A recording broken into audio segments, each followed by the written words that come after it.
welcome to Let's Talk with B. Yes, God. Thank you so much. Hallelujah. Welcome, everyone, to Let's Talk with JB. Welcome.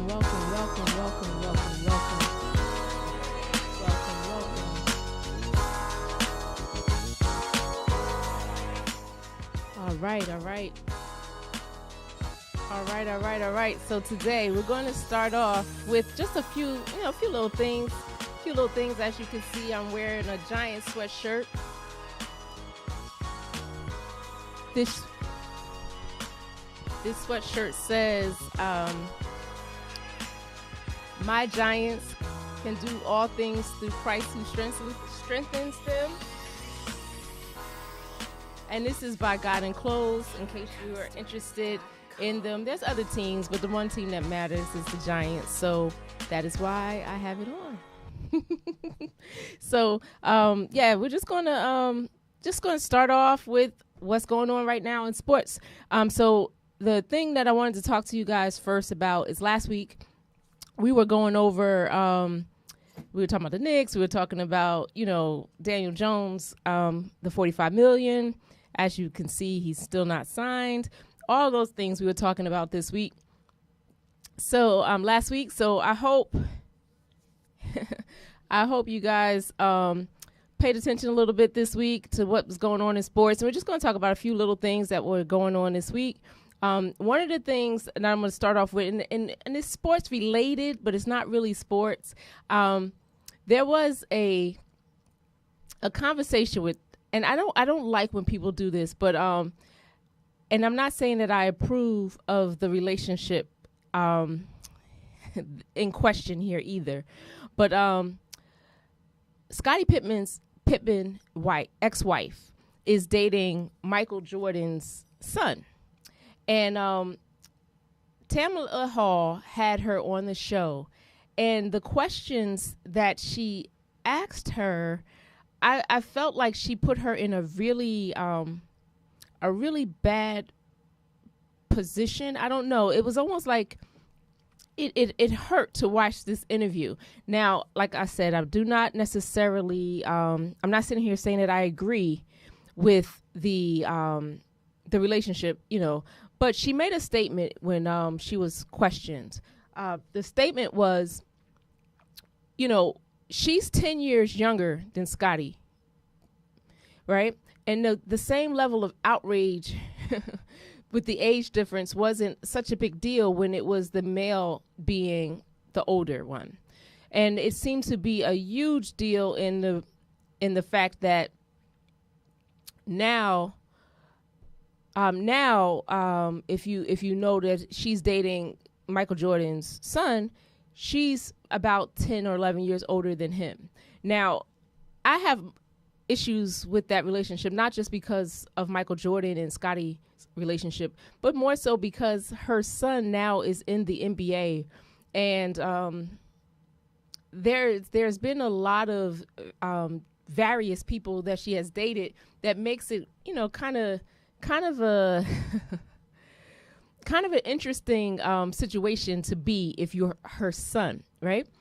So right now, her son was playing for the Lakers, and one of the people that his mother used to date is now a Laker. So you know what I mean? That makes it kind of odd that way. But I was curious, like, what did anybody see that interview?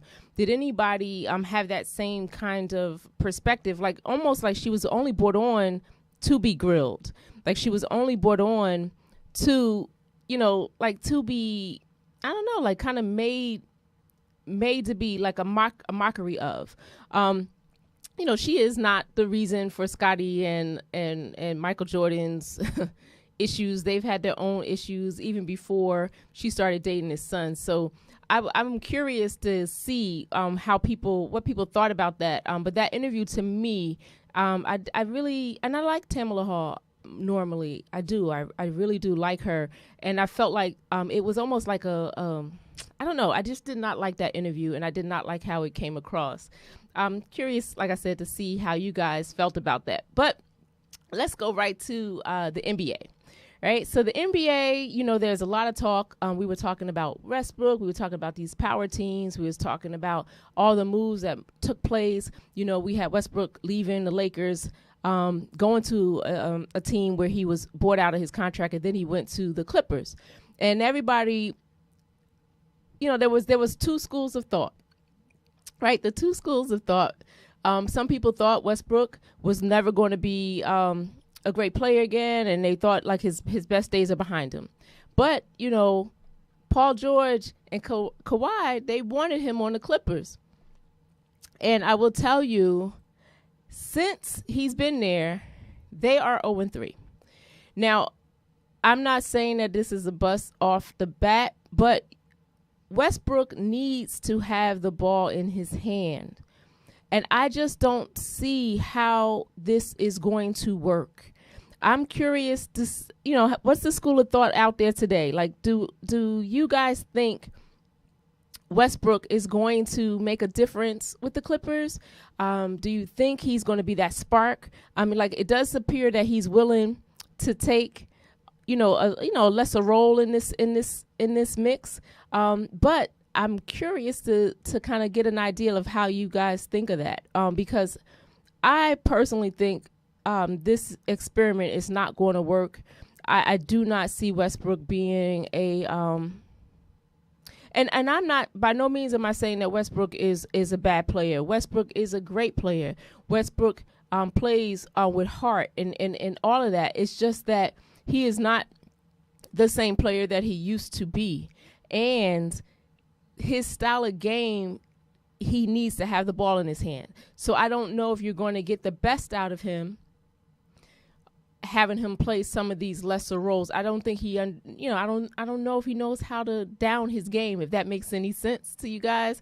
But I'm curious because I saw this comment that Damian Lillard made, and it was a reference to Westbrook leaving OKC. He went to Houston. After he went to Houston, he went to DC. After he went to DC, he went to the Lakers. And you guys know now he's with the Clippers. And pretty much Dame, and I like Dame Dollar, so I think he has a great game. I like a great shot. I really liked him. And I liked how he embraced Melo when Melo was out the league, and how he embraced Melo and got Melo back. But anyway, I say all that to say his statement that he makes here, he's caught a lot of flack. Not a lot of flack, but he's caught some flack for staying in Portland and being loyal to Portland. And his comment that he makes here is pretty much saying it's like it's not, the grass is not always greener on the other side. You can chase the money, you can leave, you can do all of those things, and you can end up being Westbrook. You can end up not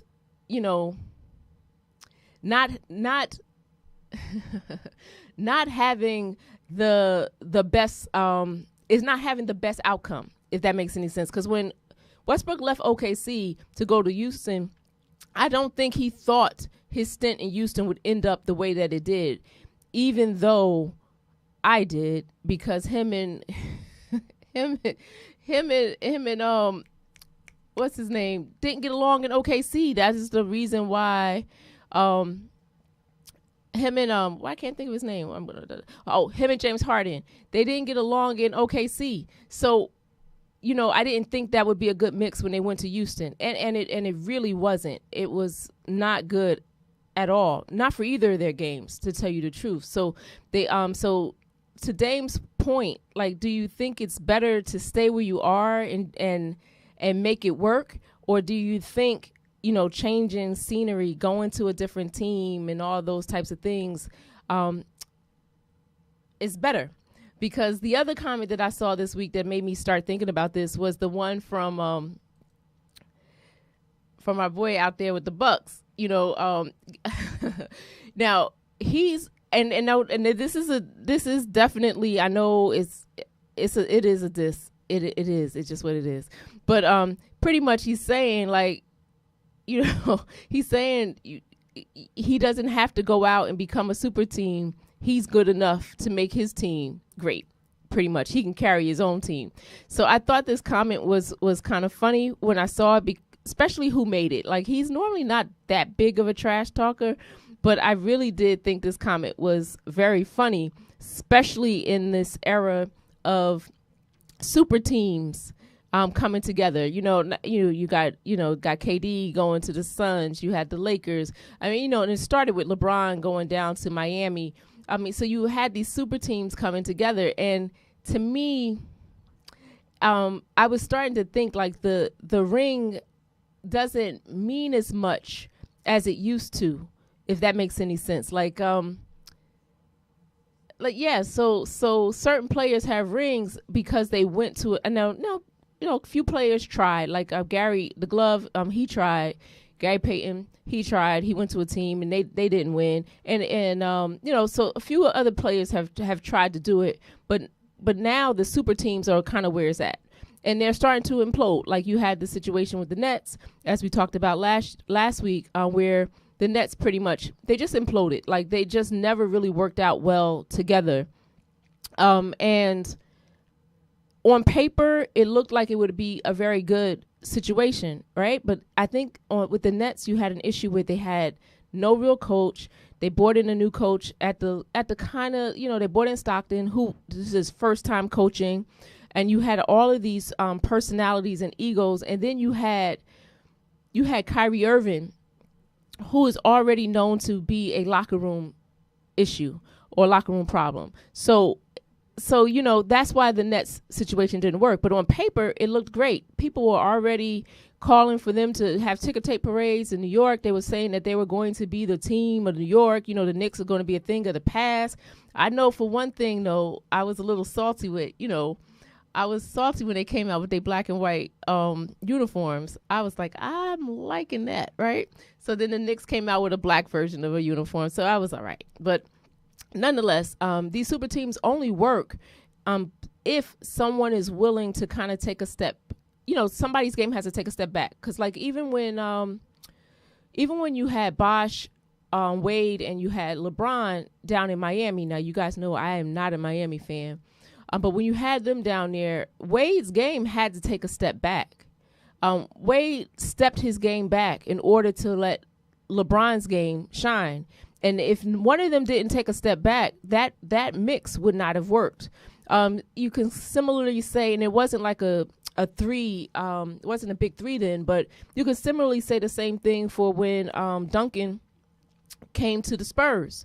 You gotta get David Robinson was the truth. Like he was a 7-footer. He was the truth. He could score 50 on a given night, right?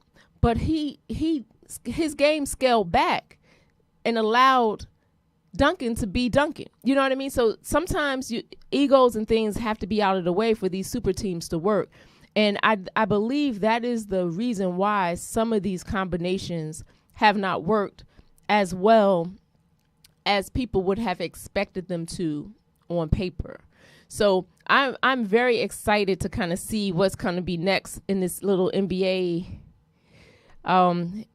version of things going on. But yeah, I'm curious to see what you guys thought about the comments by Dame Dash. I'm not say Dame Dash, Dame Dollar, and I'm very curious to hear about what you guys think about Westbrook being in the Clippers. Do you think they're going to make do you think they're going to make a run in the playoffs? Do you think he's going to be an asset or a benefit, or do you think he's going to be riding the bench at a particular point?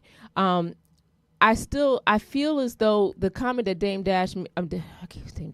Dollar, Damian Lillard, made was valid. I feel as though the way that Westbrook is being spoken about, talked about, is all kind of, he's a he was an MVP of the league. He was an amazing player, and I'm not taking any of that from him, but the way that he's being portrayed and the way that his game has been in the last few stops that he's been in, to me, he's hurting his legacy more than helping it, if that makes any sense. And to go through all of that and get a championship, what does that really mean at this stage of his career? So I don't know. I'm curious to hear what you guys think about that. Some of the other things that went on this week in sports, you have, and this one was pretty cool. I am a big Alex Smith supporter. I mean, he's always been an amazing team player, if that makes any sense. When he played with the 49ers, when he went to KC, when he went to the Commanders, well, they were the Redskins then, I believe. When he went to the Commanders, you know, he wound up being comeback player of the year after his leg. You know, he had the compound fracture. Infection. They never thought he would even walk again, let alone play. And then to play and be the comeback player of the year, Alex Smith, that was an amazing thing to come back from. But I think it's really cool that KC brought him on to be the quarterback coach. I think the style of his play, his mannerism, and even Patrick Mahomes had talked about how much he learned from him. So I think that was a cool look of him being able to get back to KC. The other thing that I saw, you know, y'all know I'm a Giants fan. So when I saw this person getting cut, I was very, very, very excited.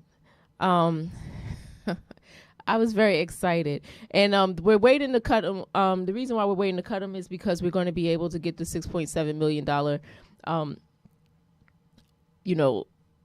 cap cut. So I'm excited about him not being back. I feel like he was, how you say it? He didn't live up to the hype that I was expecting. I will not lie. I was very excited when we did sign him. I thought we were going to have this receiver that was going to go out, make some moves, do some things, but he wound up being a bust as far as I'm concerned. Like, I mean, he couldn't stay on the field. He was hurt, and then when he was dropping passes. So it was just it wasn't very productive. One of the pickups that we got far as wide receiver that did not live up to the hype. The other thing, but now we're talking about football. The other thing that was kind of in the news this week, everybody, I don't know if everybody knows, I am not a Cowboy fan, but I really do like Michael Irvin on the NFL Network. I like his commentating. I like what he has to say. I like how he comes, and I used to love him and Deion together before Deion went to coach, but he wasn't on the NFL broadcast for Super Bowl Sunday because there was some type of altercation that took place in a hotel, and they pulled him from everything. And when they pulled him from everything, nothing really came out. He said that he never touched anybody and all this stuff. However, the videos, nothing came out. And so he's suing now. And like I said, he lost revenue. He lost the ability to do the Super Bowl. He was taken from everything on NFL Network. He also was taken off. I don't know if you guys follow First Take. He was on First Take, and I know he used to do a segment with Stephen A. He was pulled from that as well. So I'm curious, you guys, if he didn't touch anybody, didn't harm anybody, and no video has been released, how did they get to the place where they were able to pull him from everything? So again, Michael Irvin has had a history of doing things that were, I guess, not in the best light. But since he's been on NFL Network, I've and been out of football, playing wise, I really haven't seen or heard of anything that's been too out of the way. So I'm really curious to see these videos. I'm really curious for this suit to go forward. And a lot of times when people back up their claim with a lawsuit, I'm more inclined to believe the statements that he's saying, because he is now talking about how this complaint or this statement has messed with his livelihood, which it has.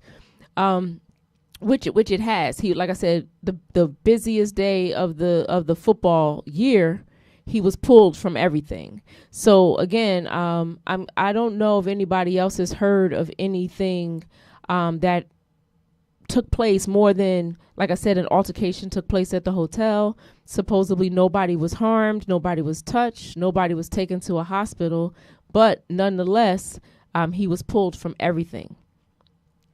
He was pulled from everything. So that was the thing that kind of shocked me. And then, it's kind of the norm now. You get canceled, or you get pulled, or you get you get like treated as if you've done something wrong even before, anything is even proven.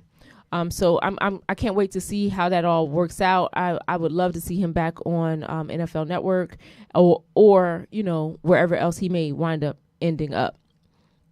All right. You guys also know that it is March. It is March. It is March. It is March. So, in March, we have this thing called March Madness. So if you are a person who follows college basketball, this is almost like the best time of the year. When you have March Madness come along, you get the brackets, So, the selection Sunday is March the 12th. So if you're not familiar, it's going to be on CBS, and I believe 6 p.m. Eastern Standard Time. So tune in. You'll find out all the teams that make the brackets. And then for those, some of us follow college football or college basketball in degrees. Like, you may follow the teams in your area, or you may follow some of the teams that you used to like when you were younger, or you may follow some of the teams that maybe you went to school, or your cousin or your nieces, or you may follow teams like that. Then there's others who follow conferences, like they might like the SEC or the Big East. Big East is not what it used to be, or the Pac-10 or 12. Power, you may follow a conference, right? But when it comes to March Madness, it's win or go home, and it's very exciting. It's do or die. I used to fill out the brackets every year, and I used to sometimes do pretty good. I think I came in a couple like second places couple times. I've picked the winner a few times, of course, but it's not just picking the winner. You got to kind of pick the whole brackets. Sometimes it's hilarious how like the last 2 years, I think, especially when St. Peter's was in, they talked about how like they do this thing where they do the percentages of brackets that are perfect, right? But I think after day one, everybody, there was 0 brackets that were perfect, because no one expected St. Peter's to do what St. Peter's did, but that's what makes this March Madness so much fun. That's what makes it so interesting. That's what makes you want to watch. So again, March Madness, the selection Sunday is March the 12th. So mark your calendars, get to know the team so you can start doing the brackets. I'm going to pick my teams and show you my bracket selections before the first game. The first game is going to be on March the 14th and 15th. I think that's around the first 4 games, I think, are on March 14th and 15th. Yeah, so I'm going to show you my bracket selections, and we're going to see how well I do this year. And so that means I need to kind of go back and refresh on some of these teams, because, I'm not as up to date with all the college teams like I used to be, especially with, COVID happening and things just not just being as structured as it had been in prior seasons. But I'm excited about it. I hope you guys are too. I know it's easy to pick the winner, but it's harder to pick the brackets. You know what I mean? Like, and I have one friend one time that did so well, and she picked teams based on the colors of their jerseys, and I was like, what? That is not what, but she won her little bracket for the group that she was in, and I was like, well, all right, you keep on picking according to the color of the team's jerseys. But again, it's more than that. You can go back, you can kind of look and see who's coaching. Like this year, it's so different without, Duke and North Carolina. None of these teams are like they used to be, So it is not such an easy, it's not such an easy process to select my bracket this year. It's not, I don't have any give me's. So I don't know if you guys follow March Madness the way that I do, but if you don't, check it out this season. See if you can get into it. Like I said, it is kind of cool to see some of these teams. Like Gonzaga now is like a basketball powerhouse, right? But Gonzaga was like nothing. They were like one of the Cinderella teams that kept being a Cinderella team till they no longer were a Cinderella team. You know what I mean? Now people started to expect them to win. And then you come to find out Scottie Pippen went there. So it's kind of cool to kind of see some of the schools and some of the programs and some of the kids that you might not have had an opportunity to see play. Like and that's one of the things that I liked so much about St. Peter's run is like these were some normal kids who didn't get top tier D1 schools recruiting them. Some of these kids had to pay their own way. Everybody wasn't on no scholarship. St. Peter's is not known for basketball. I mean, they had Shahid, who's now at Seton Hall coaching. But nonetheless, it was really good to see this team do something, step out of the shadows and be noticed. And it was really, really cool. And with me being from Jersey, getting they had parades for these, it was just really, really, really, really cool. And that's kind of what March Madness is kind of all about. You're getting to see some programs that could get an opportunity to shine. Like even the MEAC, well, you might, HSBC schools, they have a MEAC conference, which is like black colleges. So the MEAC conference, the winner of the MEAC conference gets an invitation to March Madness, right? Now, as a rule, they normally don't do very well, but they could, right? So it's like you just got to be in it to win it. You get an opportunity. So it is pretty cool. So if you don't get a chance, like I said, Selection Sunday is going to be March the 12th. And I think if you catch it and you might get interested in it. And I'm telling you, it's the mentality of playoff football. You win or go home. It's not like the NBA. You got 7 games, best out of, no, you lose, you go home. You lose, you go home. Okay, so last week I talked a little bit about Columbine. I don't really watch it. I don't really love it. I don't really like it. I understand that it happens, and I understand that it's sometimes like a necessary evil, I guess, for these teams. But it just has a negative connotation to me. So I don't necessarily love it. And what I wanted to kind of ask and kind of find out, because I've been asking this question to various people, and nobody really has an answer for me. Like, there have been, and this is just, I'm basing it on quarterbacks. You can base it on running backs. You can kind of base this on everything, right? If you watch players tape, if you watch them play in college, you watch them play in high school, you went and you evaluated them mentally and all that type of stuff, why do you need to know how high they can jump, how fast they can run? Like, why is that? Like, and the way that they do this, to me, and I know it's going to rub people the wrong way, but it kind of reminds me of like slavery. And I have a real big issue with the way that it works. And I get it. Everybody has to do it. I get it. It's black, white, Chinese, Spanish, whatever. I just don't like it. And I don't know why I don't like it so much, but I watched it one year because they used to not televise it. Now it is like its own event, and they televise it. And, I just feel like, after watching it one season, I just really I have a distaste for it. I really don't like, it just seems like it's to a level of inspection of a person, the fastest, the strongest, get paid. I don't know. I just don't love it.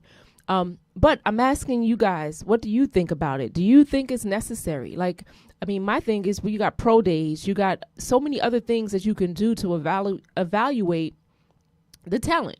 You can evaluate what the person has to offer. You can evaluate by watching them play. Like, to me, you can run as fast as you want, but if you don't have the ability to understand play calls, you are not going to do well. And I think about players who,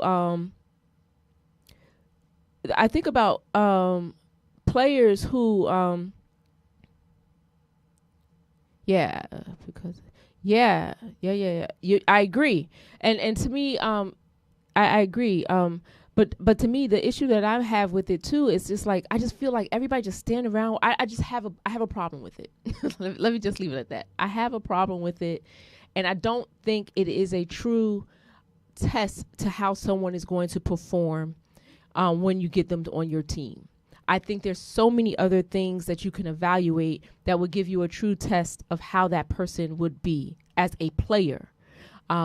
Because, I've watched these players, they go out and they stress themselves out and they try to jump the highest and run the fastest. And none of that is going to change your ability to comprehend. Your ability to understand, ability to play well with others, your ability to be a team player. These are things that I think are more important, right? So I started to look at some of the people who were very highly rated on these at some of these combines, right? And they didn't do so great. And I started thinking about this in terms of quarterbacks first, of course. So one of the biggest ones is Tom Brady.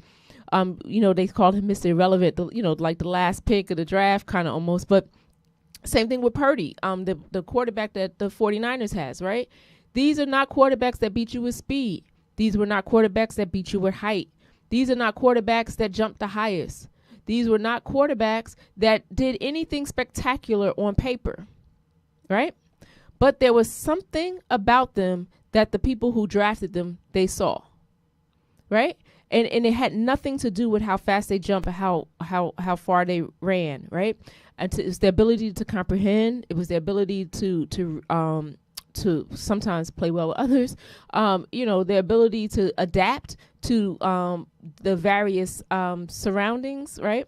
And the various other players on your team.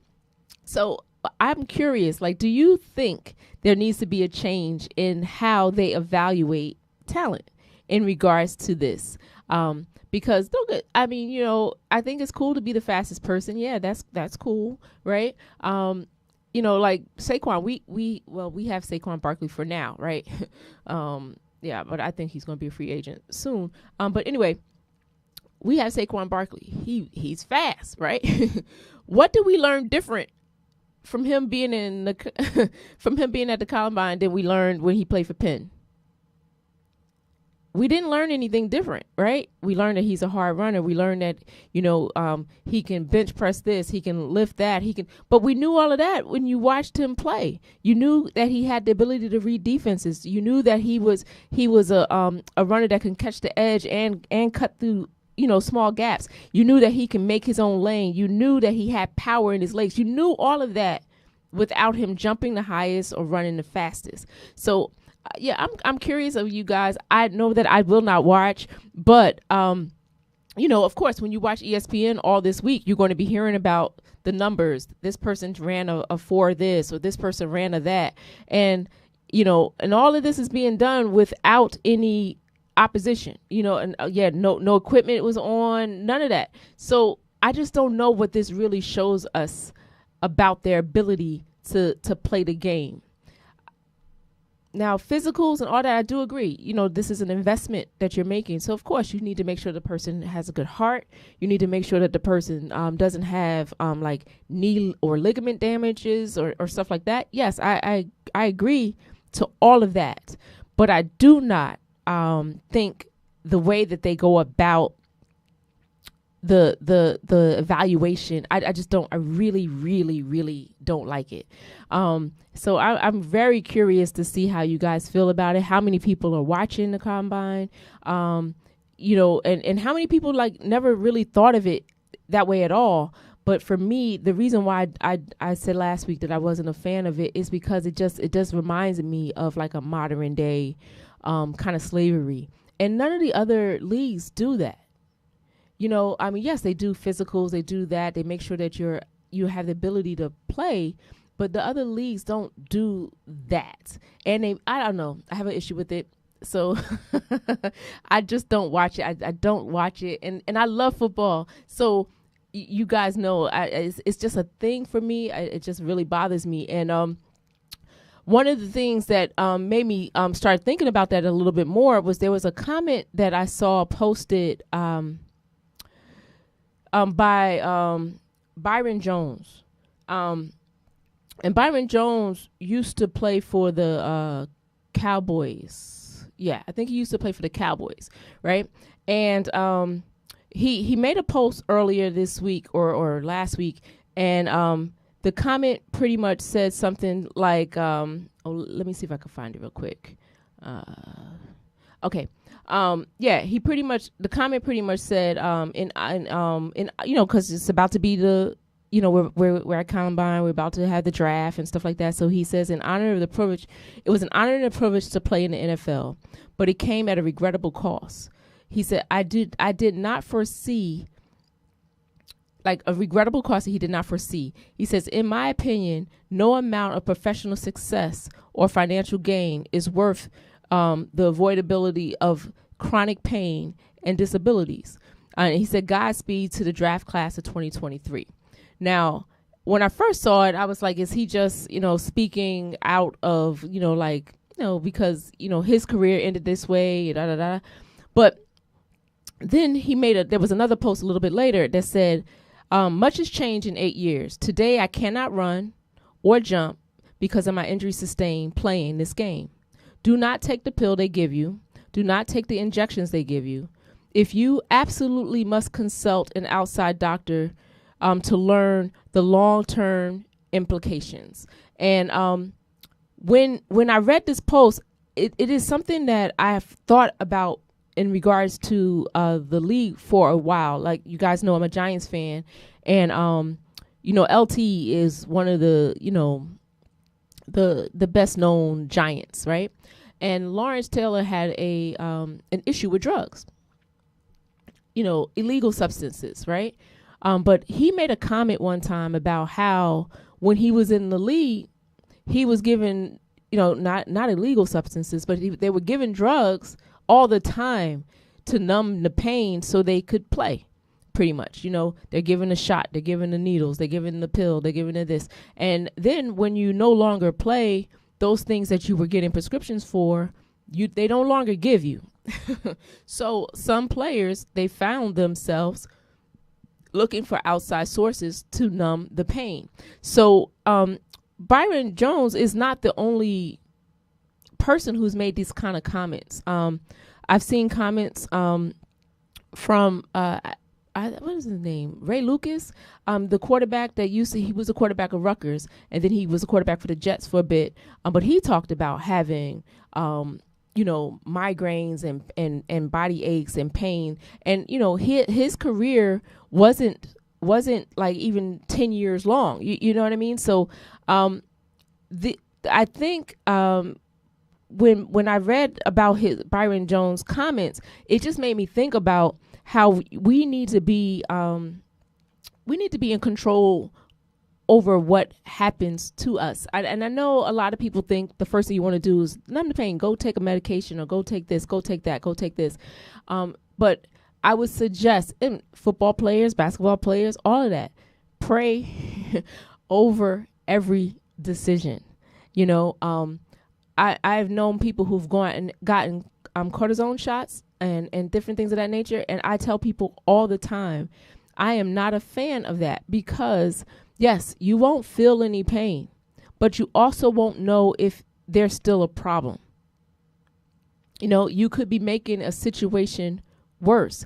And when I read that comment by Byron, that's pretty much what he's saying. He was able to run and jump, and he was able to do what he needed to do to play football, but no one explained to him the long-term effect. If you continuously take this medication, or if you continue to take this, you might be able to play today. You might be able to do this today, but the effect on what you'll be able to do later. And, they talked about, they changed some of the rules about the concussions, but it's not just concussions that people, suffer. It's not just concussions that people suffer. And thinking about the concussions, I started to review. Yeah, they did say that NFL stands for not for long, but I started to review some of the concussions that happened. Troy Aikman, he left the league.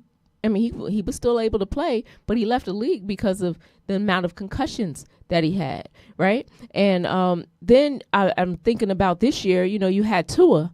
Tua is the quarterback for the Miami Dolphins, and you had Tua who was visibly wobbly on the sidelines, and they let him back in the game. Now, with all the protocols and things that they have in place now, with the concussion protocol, absolutely no way should he have walked back into that game, right? But he did, and then he was out for weeks after. Then he got another concussion, and so late this week, I saw something about him posting or them posting that he's going to start taking up, and which I think is kind of stupid.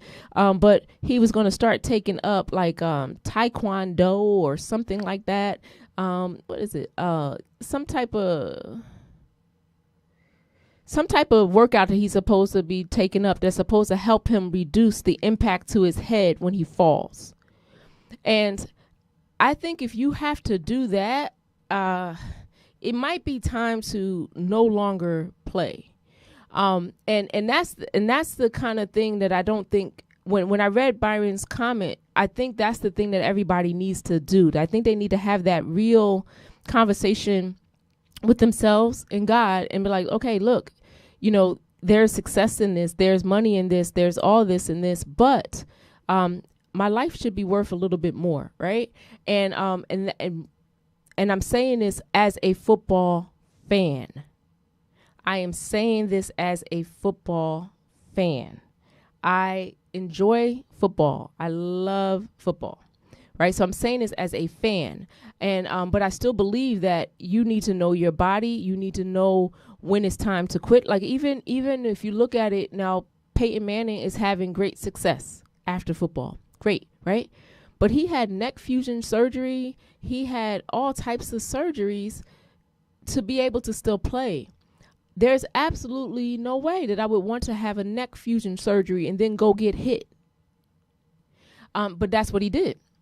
I found out that Tony Romo, he also had neck fusion surgery. But now eventually he did retire not too long after that surgery. But nonetheless, what I'm saying to you, to everyone out there, is that football is not a sport for everybody. It is something that people need to evaluate all the ins and all the outs, but you definitely need to be more mindful of your body rather than just how much you make. There have been at least 3 or 4 players that after some of the studies came out about concussions, retired. One of them retired and became a neurosurgeon, and I don't remember their name, but I think they play for the Bears. I'm gonna post on my page. I'll post the player that I'm talking about. But again, at what cost? You're losing your ability to play with your kids. Like I said, some of these players are living in chronic pain, and some of them aren't. So I'm not saying this is a blanket statement, but it is something that I'm curious to see how you guys feel about it, or how you guys think about it, and especially in terms of Tua, who is a young 24-year-old. Oh yeah, Roll, that's his name. Okay. He's a young 20-something-year-old, and now he's already had like 3 or 4 major concussions in this last year alone. Like, he didn't even remember what happened in the second half of a game that he played in. So I know a lot of people don't see it that way when you start thinking about sports because you enjoy sports. But it is something that we as fans, we as players, we just need to be more mindful about that. And not just sports players, I mean us as individuals as well. Like, we need to stop thinking to go to medications first. We need to really start doing the things that we need to do for our bodies, and that's exercise, sleep, rest, all of those types of things that most professional athletes and all of us we don't get. Yeah, I forgot about the broken hip. Yes, he broke his hip too, and that was in college. Yeah, so I really do think Tua should take a break. But this is his year to be paid, and this is kind of what I mean. This is his year to be paid. So there's no part of him that I think is thinking that this is enough, right? And that is the sad part. And I think that's something that we've all done. We've pushed ourselves to a place where we're not looking at ourselves as if we're human. Like, we need sleep. We need to eat better. We need to exercise. We need to make sure we have mental clarity. We need to pray. We need to fast. We need to do these types of things to make sure that we can be our best selves without relying on medications and different things to allow us to function. I mean, that leads to coffee and all the caffeine drinks and all that type of stuff as well. Like, if we got the proper rest and we were being good stewards over our time, and exercise, then we wouldn't need caffeine to stay awake. We wouldn't need coffee to keep moving. And for me, I had to give up coffee because at a point, like, my day did not start until I had coffee.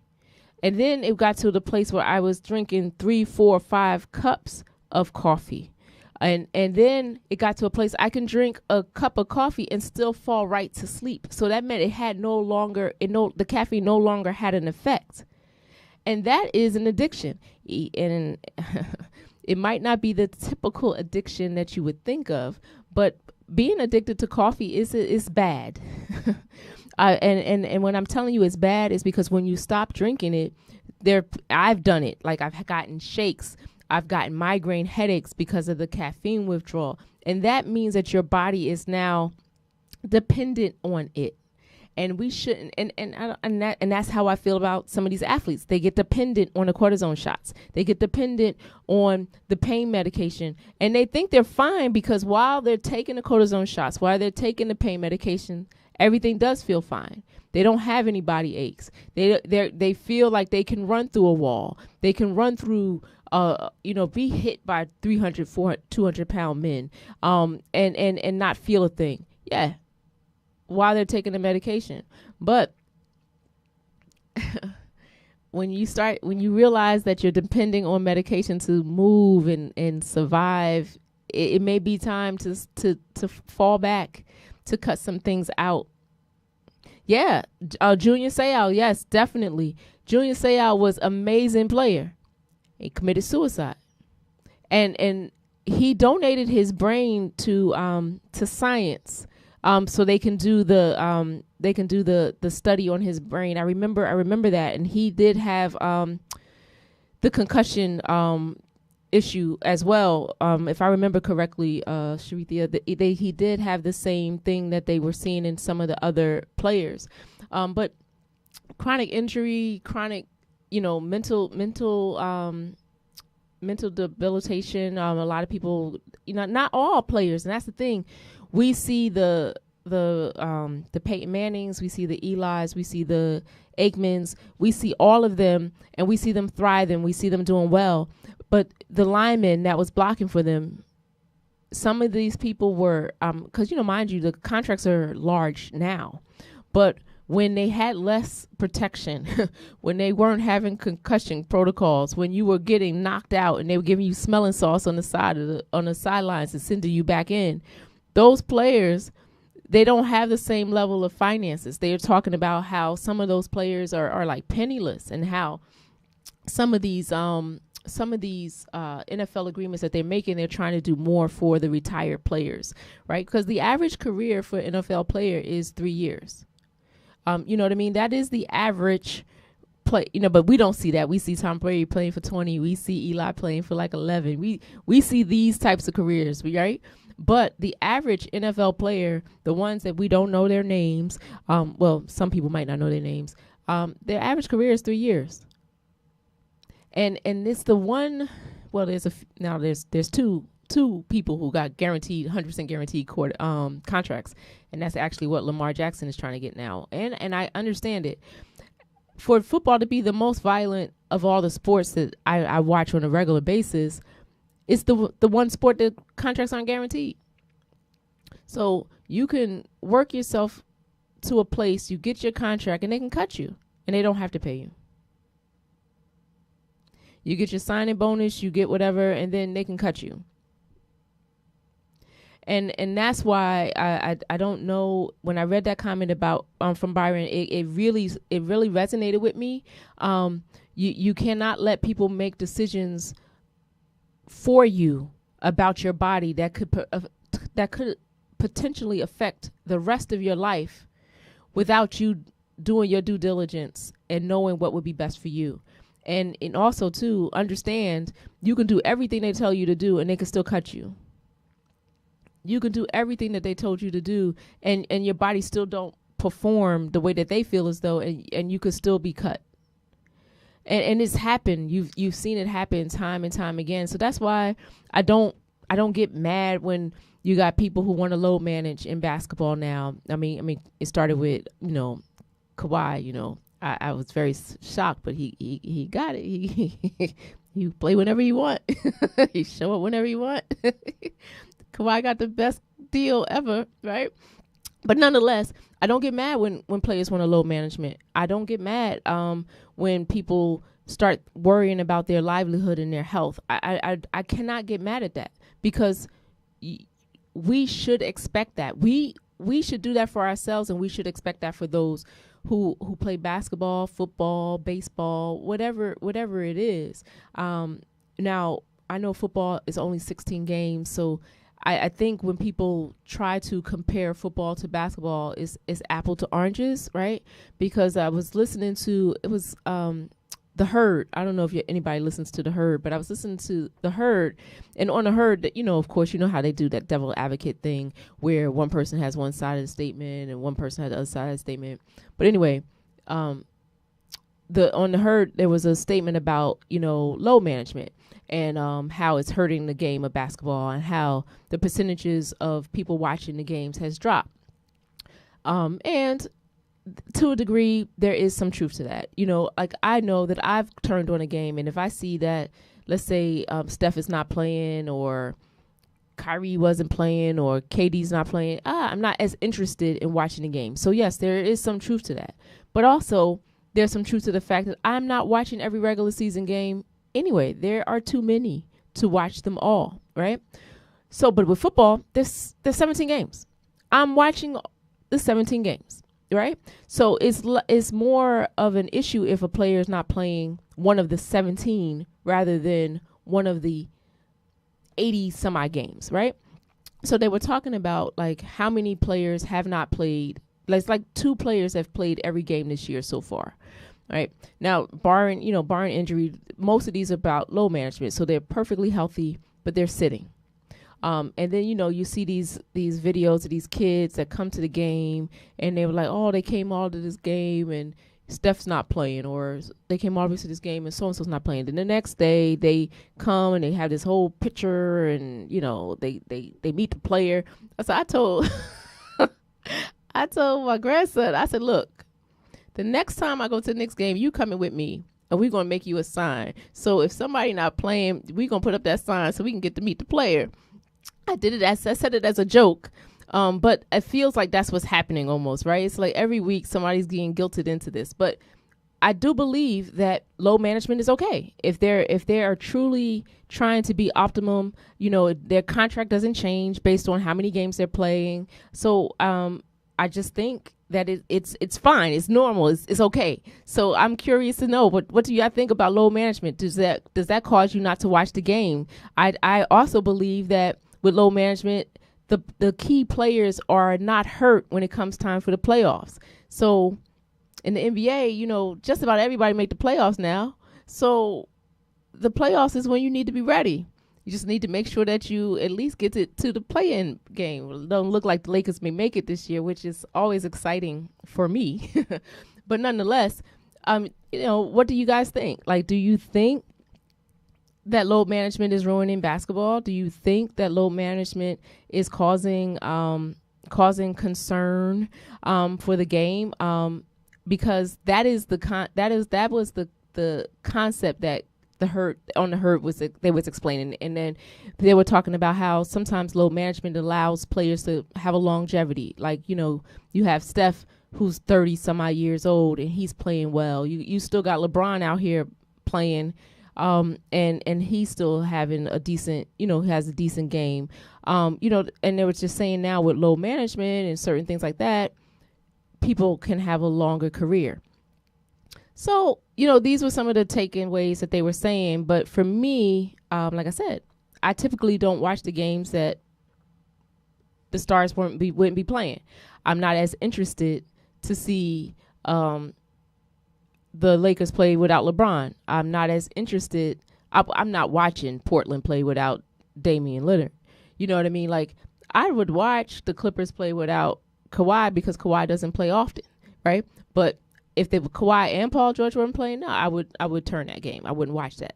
So, I mean, I get the point of what's being made, but we also need to understand that, they're doing what's best for their bodies and for them. So I'm curious, like this was the back and forth that they had on the herd. And I was kind of like on both sides of the fence a little bit, where I can see the perspective of the player, but I can also see the perspective of the fan. And it kind of reminded me, like, when you go to a Broadway play and when you go to the play, let's say Jennifer Hudson's supposed to be, there was a time when Jennifer Hudson and Fantasia, they were both in Color Purple. And if you were to go to the play on a day that they weren't there, you can actually get your money back. You know what I mean? They give you the option.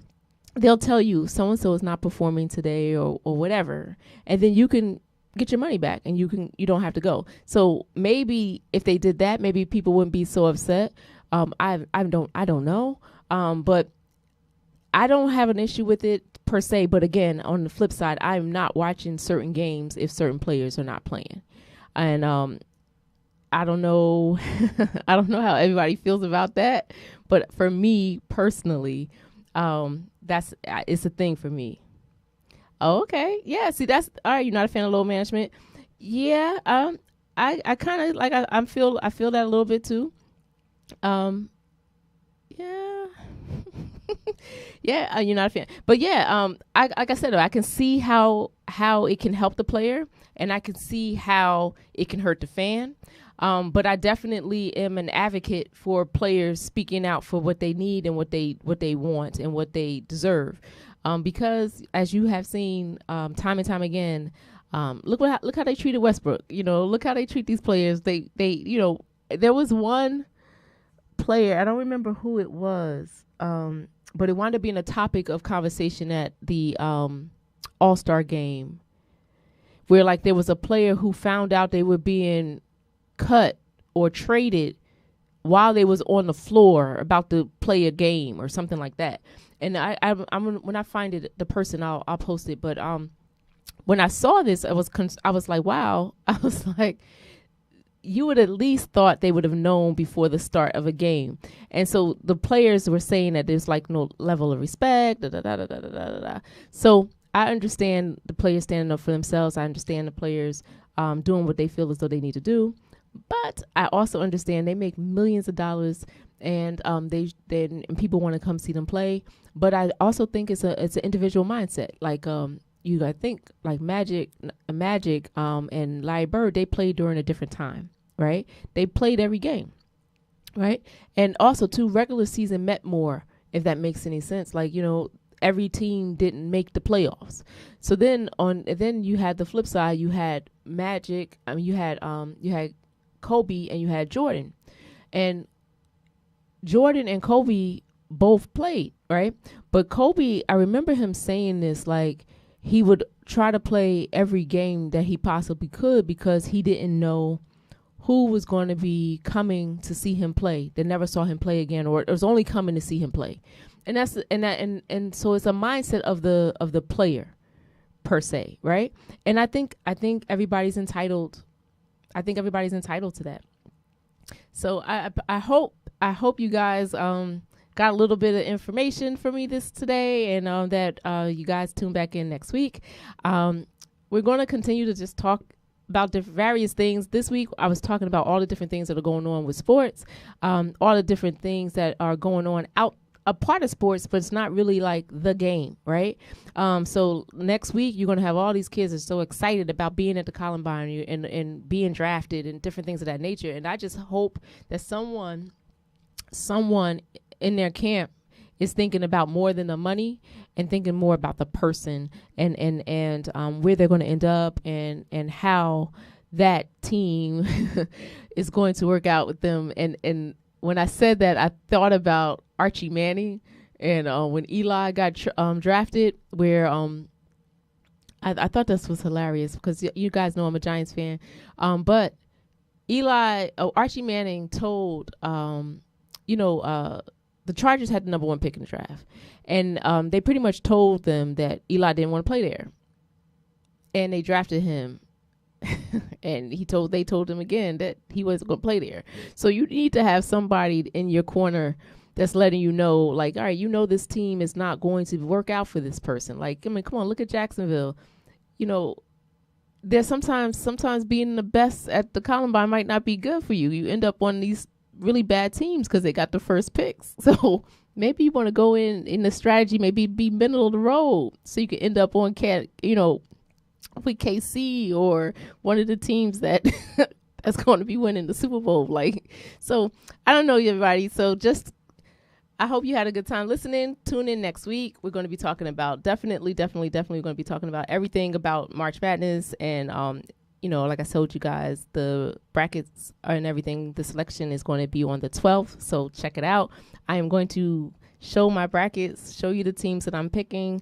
So it'll be up front. So when I do well or not so well, you guys will see. So have a great day, everybody. God willing, I will see you all right back here next week.